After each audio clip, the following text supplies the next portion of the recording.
CGI के ऊपर जूता नहीं है, वो हमारे संविधान के ऊपर जूता है। वो जो संविधान को जो बनाने वाले, जो कॉन्स्टिट्यूशन को जो बनाने वाले हैं, उनके ऊपर जूता है। तो इसलिए इस पर सीजीआई को अगर लगता है कि केवल मेरे ऊपर जूता फेंका गया है, वो जूता जो है इस पूरे संविधान पे फेंकी गई है, उस पूरी समाज पे फेंकी गई है, पूरी सोसाइटी पे फेंकी गई है। सुप्रीम कोर्ट के ऊपर वो जूता है, क्योंकि आप सुप्रीम कोर्ट का जो हेड हो, आप चीफ जस्टिस ऑफ इंडिया हो, आप लीगल के जो हेड हो, आप ये जो है जो न्याय का मंदिर है, इसका आप हेड हो, और आपके ऊपर अगर जूता फेंका जा रहा है तो पूरे देश के ऊपर जूता फेंका जा रहा है, और इस पर आपने कार्रवाई नहीं किया। मुझे बड़ी अफसोस की बात है कि सीजीआई जो है उस पर कार्रवाई नहीं की। अगर ये किसी और बिरादरी का अगर होता तो उस कंडीशन में क्या होता, उसे आतंकवादी बोला जाता, टेररिस्ट बोला जाता, उसे कुछ और बोला जाता, और बोलने के ऊपर अटैक कर दिया जाता, उसको जेल में डाल दिया जाता। मैं कहता हूँ कि संविधान से बड़ा कौन हो सकता है, चीफ जस्टिस से बड़ा कौन हो सकता है, देश से बड़ा कौन हो सकता है। लेकिन यहाँ संविधान पे ही अटैक हो गया, यहाँ सीजीआई के ऊपर भी अटैक हो गया, जूता मार दिया जाता। उसके बाद से कितना रंगरूट हैं, कितने जो है अंधभक्त हैं, वो उसके बाद सीजीआई को गाली दे रहे हैं, उसको धर्म से जोड़ रहे हैं, हिंदू मुस्लिम बना रहे हैं, ब्राह्मण और दलित बना रहे हैं। सोचो इस देश की क्या हालत है, इस देश की ब्लड में इस बीजेपी सरकार ने किस तरह से उस पॉइजन को डाल दिया है, जिससे कि लोग को ये समझ में नहीं आ रहा कि संविधान क्या है, लोग को समझ में नहीं आ रहा कि सुप्रीम कोर्ट क्या है, लोग को समझ में नहीं आ रहा है कि सीजीआई और गवई साहब क्या हैं। तो इस पर गवई साहब को एक्शन लेना चाहिए। और मुझे लगता है कि ये बड़ी अच्छी मौका थी कि इसमें जो है कमेटी बैठाते हो जस्टिस के, और कमेटी बनाने के बाद से तुरंत जो है सरकार के ऊपर एक्शन लेकर सरकार को बर्खास्त करने की बात करते हैं। यहाँ पे जो है बाकी जो योगी और मोदी जितने भी इनको उड़ा देते हैं इस समय। क्या इंदिरा गांधी के ऊपर जो है निराधार जो है उनके ऊपर जो है इलाहाबाद हाई कोर्ट ने लिया था ना एक्शन, तो माफ कर दिया ना। क्यों माफ़ कर दिया? आप ये बताओ क्यों माफ़ कर दिए?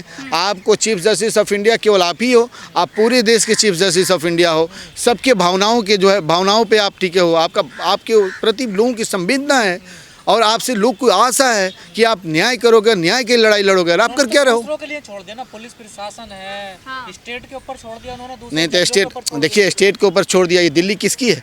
दिल्ली अंधभक्तों की है, ये बीजेपी आरएसएस की है, और बीजेपी आरएसएस किसी को अरेस्ट करने जा रही है और उसको प्रमोट कर रही है। आप देखो आए दिन लोग जो है उनके ऊपर कमेंट कर रहा है, मुझे अफसोस हो रही है। लग रहा है कि उन्हें चुल्लू भर पानी में मर जाना चाहिए, जो संविधान की बात करते हैं और न्याय की और प्राणी की बात करते हैं, जो व्यवस्था की बातें करते हैं, उनको चुल्लू भर पानी में मरना चाहिए। और यहाँ पर धर्म की बात करते हैं, और इस सरकार पे जो रेखा गुप्ता यहाँ पे है, उसको आदेश पारित करने का, जो भी इस तरह का कोई बोलता है उसको एक्शन लो, उसके ऊपर कार्रवाई करो।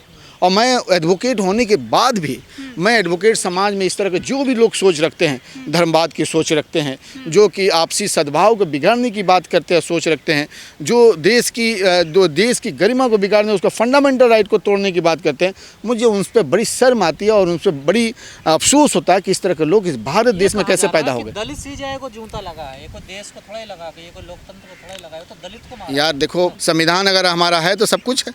अगर संविधान नहीं होता और देश आज़ाद नहीं होता, जो जिस तरह से आप बातें कर रहे हो ना, आप बोल नहीं पाते, आपके बोलने की हिम्मत नहीं होती, चड्डी ढीली हो जाती है आपको अंग्रेज़ों के सामने। कि इस तरह से गांधी जी ना, बाकी ने, गांधी जी और अंबेडकर ने और पंडित जवाहरलाल नेहरू, बाकी सुभाष चंद्र बोस, ये सब लोगों ने मिलकर जिस तरह देश को आज़ाद किया, ये आरएसएस है, ये चड्डीधारी क्या जाने, जो कि अंग्रेज़ों के साथ तलवे चाटते थे, उनसे माफ़ी वीर जो माफ़ी मांगते थे, और उनसे जो टैक्स पे ये अपने आप को ज़िंदगी गुजारते थे, और लास्ट में हमारे बापू को जो है इन्होंने जो है गोली मार के उनको जो है देश को शर्मसार कर दिया। ये क्या बात करेंगे? क्या किसी दूसरे सीजीआई के साथ ऐसा हुआ? देखिए, किसी सीजीआई के साथ हुआ, यहाँ देश की बात आती है, यहाँ देश की न्याय प्रणाली की बात आती है, यहाँ पे इस सबसे बड़ा जो है न्याय का जो मंदिर है, इसके बारे में बात होती है। लोग जो देश के लोग जो है संविधान पर जो विश्वास रखते हैं, जो है यहाँ के न्याय प्रणाली पर विश्वास रखते हैं, जो यहाँ के लोग जो है यहाँ का व्यवस्था पर, लेजिस्लेटिव और एग्जीक्यूटिव पर विश्वास रखते हैं, उनके जो है दिलो दिमाग पे एक जो है धब्बा है, ये दाग है, उनके ऊपर एक टीक है, प्रभाव है। और हमें जो है इस तरह के लोगों पर कार्रवाई करनी चाहिए। जो भी इस तरह की बातें बोल रहा है उनको अरेस्ट नहीं, उनको जीवन करवास देनी चाहिए। अम्बेडकरवादी बौद्धिस्ट हैं, तो ये तो सनातन का विरोध करेंगे, इसलिए इन पे क्या है सनातन का मतलब क्या है? सनातन का मतलब सच्चा धर्म को मानने वाले, सच्चाई के साथ चलने वाले, सनातन धर्म एक जीने का एक आधार है, एक जीने के एक प्रयोगशाला, एक तरीका है, और सच्चाई पर चलने वाले को हम सच्चा धर्म बोलते हैं और उसको सनातन बोलते हैं। सनातन क्या सिखाता है कि किसी को जूता मारो? क्या सनातन ये बताता है कि तुम भेदभाव करो? सनातन ये बोलता है कि तुम दलित और पिछड़ा और अपर कास्ट की बात करो? सनातन ये बोलता है क्या? अब सनातन धर्म को भी बदनाम करने पे ये आरएसएस ये भक्त जो तुले हुए हैं देश को कर रहे हैं। रक्षा करेंगे।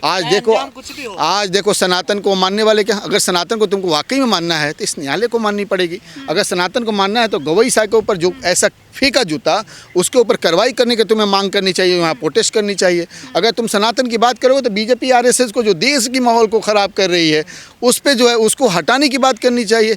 आप देखो पंजाब गवर्नमेंट चाहे और भी सारी गवर्नमेंट है जहाँ पे इनकी सरकार ने उन्होंने उठाया वोटों को, उनके ऊपर कार्रवाई की, उनको अरेस्टिंग की FIR दर्ज हुआ, और मुझे लगता है इस पर होनी चाहिए।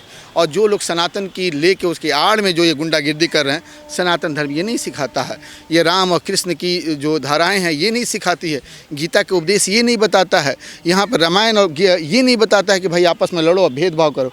वो तो आपसी सद्भाव की बात करता है, एक साथ मिलकर चलने की बात करता है, न्याय प्रणाली की बात करता है, लेकिन यहाँ न्याय प्रणाली की बातें नहीं हो रही। अब क्या होगा सर इस पूरे मामले में, क्या क्या किया जाएगा? आप देखिए मेरा मानना है कि गवई साहब ने और इस देश ने बड़ी अपॉर्चुनिटी को जो है जो गंवा दी।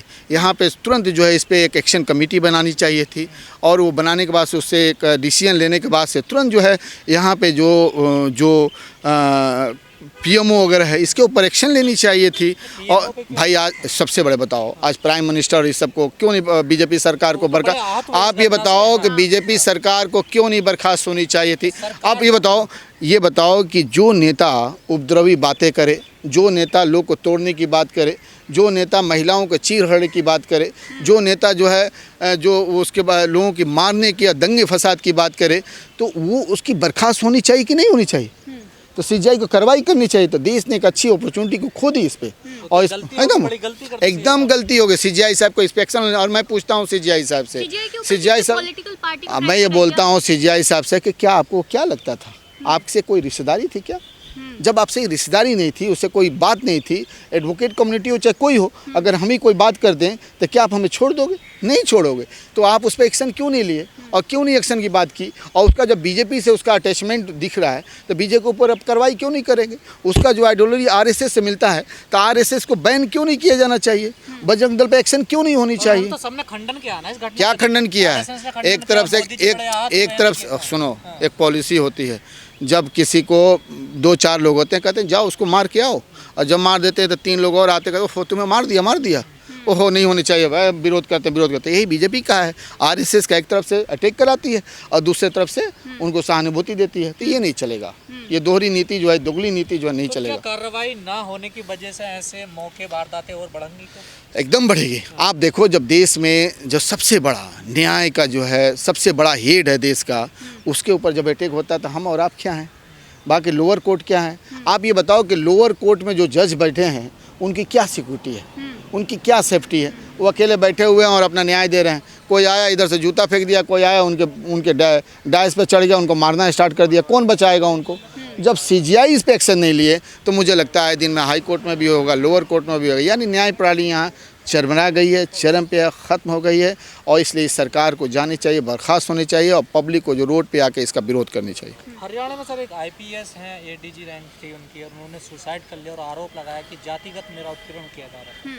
अब देखो एक यहाँ पर CGI के ऊपर जो है एक इनके ऊपर एक्शन होता है, और दूसरा जो हरियाणा में ADGP इतना बड़ा रैंक है, वो आदमी ऐसी बातें करता है, कहता है कि भाई हमारे साथ ऐसे हुआ, हमारे साथ ऐसे जो है हमारे साथ ऐसा किया गया। तो भाई ये कितना मजबूर हुआ होगा कि इतना बड़ा रैंक है, केवल due to Dalit, due to OBC या माइनॉरिटी, चाहे कोई भी कम्युनिटी कमज़ोर होने के नाते आप हम पर प्रेशर बनाओगे, हमारे को मजबूर करोगे कि हम सुसाइड करें। मैं कहता हूँ कि सुसाइड करने वाला भी गलत है, क्योंकि सुसाइड कोई चीज़ का सलूशन नहीं होता है। अपनी जान को ले लेना कोई सलूशन नहीं होता है। जब आप उतने बड़े पोस्ट पे गए हैं तो आपको अडिग होना चाहिए, मजबूत होना चाहिए, जिससे देश में एक संदेश जाए, और जो इस तरह कार्रवाई करें उनके ऊपर कार्रवाई करनी चाहिए। कभी कभी इंस्पेक्टर भी जो होता है वो SP के ऊपर चढ़ जाता है, कभी हम देखते हैं कभी DSP भी होता है SP और DIG के ऊपर भारी पड़ जाता है, इसलिए कि वो जो लड़ना चाहता है, आपको भी लड़ना चाहिए था उन कायरों से। देखो ना, अभी एक सुनने में आया केरल में एक सुसाइड कर लिया कोई, बिंदु या समथिंग करके, उसने ये बताया कि आरएसएस जो है, मैं 3 साल से मैं जाना स्टार्ट किया और हमें जो है हमेशा आरएसएस ने 3 साल से अब तक जो हमेशा जो हमारे साथ शोषण किया, यानी हमारा रेप किया।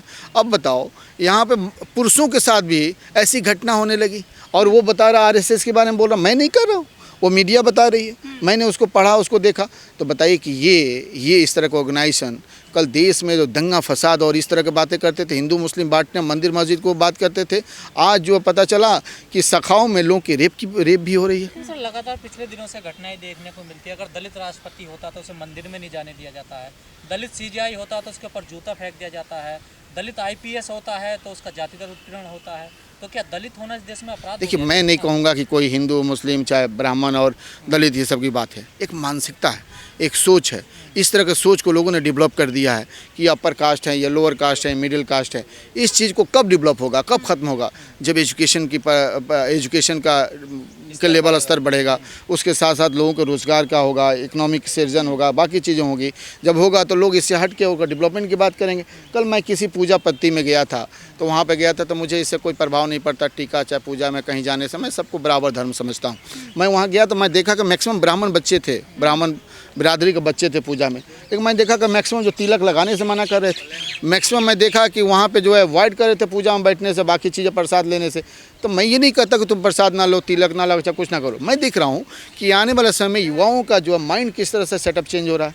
तो यानी जो बढ़ेगा पढ़ेगा, वो बढ़ेगा, जो जिसको इकोनॉमिकली मजबूत होगा वो जो बाकी चीज़ को निवारण करना भी जानेगा। यानी कि दलित बिरादरी और ओबीसी माइनॉरिटी को भी एजुकेशन की तरफ अपने आप को प्रसार करनी चाहिए, जिससे इकोनॉमिकली मजबूत हो, बाकी चीज़ मजबूत हो, जिससे कि समाज में उनको भी एक समानता महसूस हो और जो ऊपर हैं उनको भी समानता महसूस हो और वो समाज जो मजबूत हो। तो एक ये भी कारण होनी चाहिए। लेकिन इसके बावजूद भी अगर कोई दलित, मुस्लिम, माइनॉरिटी और बाकी ओबीसी जान के अगर उसको दबा रहा है, उसको ओवरटेक कर रहा है, तो मुझे लगता है कानून व्यवस्था चरमरा गई है और इस कानून व्यवस्था की वजह से देश में राष्ट्रपति शासन लागू होनी चाहिए। 48 घंटे की मोहलत के बाद जनता सड़कों पर उतरेगी, कैसे देखिए? लेकिन मेरा मानना है कि देखिए, आप जो 48 घंटे के बाद से जनता सड़क पर उतर जाए, सब कुछ कर ले, विरोध कर ले, उनका सस्पेंशन हो जाए, सब कुछ हो जाए, उनको हटा दिया जाए, उनको फांसी पर लटका दिया, ये होनी चाहिए, मेरा मानना है। लेकिन लोग की मानसिकता जो है, वो माइंड सेट है, उससे कैसे बदलेगा?